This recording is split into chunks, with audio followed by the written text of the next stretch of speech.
Hello, Amy. Okay, I'm going to teach you today how to make an easy discard recipe. So this is the sourdough discard jar you're familiar with. Mine says discard on it. It sits in the fridge and it lives there, and it acts as when I need to discard some of my sourdough that I'm feeding actively. It also acts as when I need to just restart my sourdough completely. I'll grab from this, and this is what you use when you want to make a recipe. That includes anything with sourdough discard. So what I do here is I'm making crackers today. They're so good.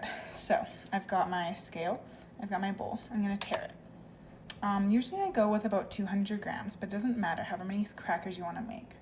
So all you do is for whatever 100 grams you use of discard, you're gonna use, okay, maybe I'll use 100. I feel like that's fine. Okay. So I've got 100 grams of sourdough discard. And now I'm going to microwave, or whatever, you need it melted, so probably microwave or stovetop if you have it, a tablespoon of butter. For every 100 grams of sourdough starter, you need a tablespoon of butter.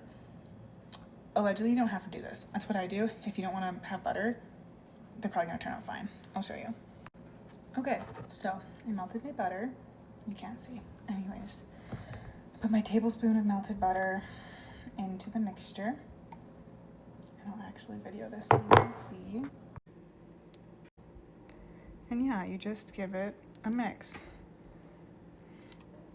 Sourdough starter, when it comes out of like the fridge or when it's just kind of like that discard, it's very liquidy. It's not like when you're using the active stuff when you're making bread. It's quite different. But yeah, this is like the easiest recipe, and these crackers are insane. I know you've got boys to feed, so yeah, you might want to use more starter when you make this.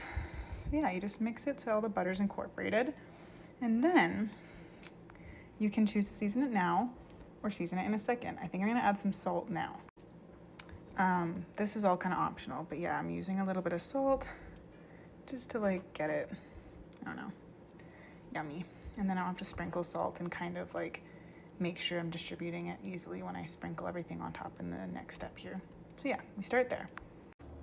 Okay, so now I've got just a like cookie sheet or a pan with some parchment paper.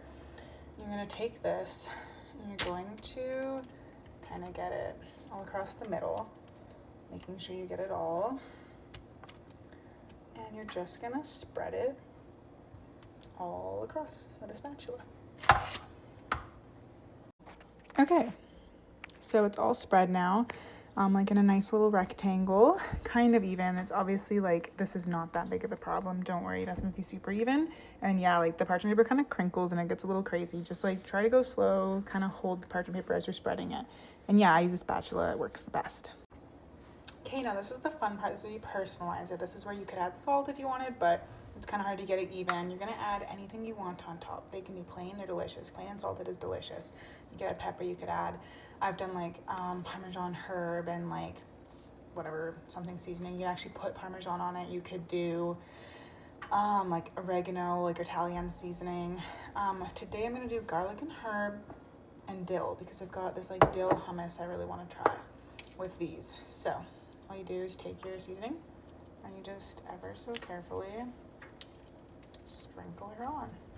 And you can't really like move it once it's on because it's really hard to spread. It's just kind of sit on top. So like make sure you don't actually dump the whole thing on, you know?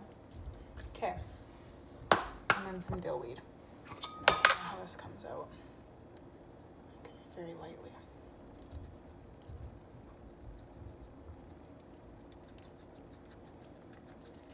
I'll show you what that looks like from the top. Okay, here she is, looking delicious. Okay, so they're all good, they look great. Oven is preheated for 325 degrees. You're going to put these in there for 5 minutes. Then you take them back out and we're gonna score them into cracker shapes. I'll show you in a second. And then you put them back in the oven for like 20 to 30 minutes, still at 325 degrees. So here we go. Okay, they just finished for their 5 minutes. Okay, and they look like that. They're really pale. They don't look like crackers yet. And you're gonna take, I keep that on. I take a pizza cutter because it's easiest. If you don't have one, a knife is fine. I've done it. And you're just going to like lightly score it. Doesn't really have to cut all the way through because it'll kind of just break by the time you go to actually do it.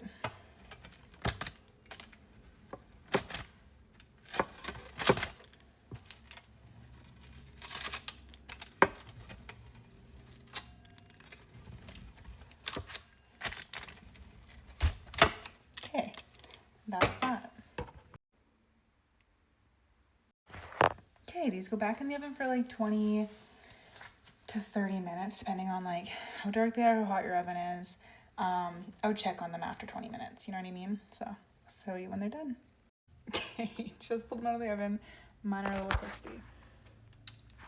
Darker than you'd want. But anyways, you just kind of go and like, they fall apart.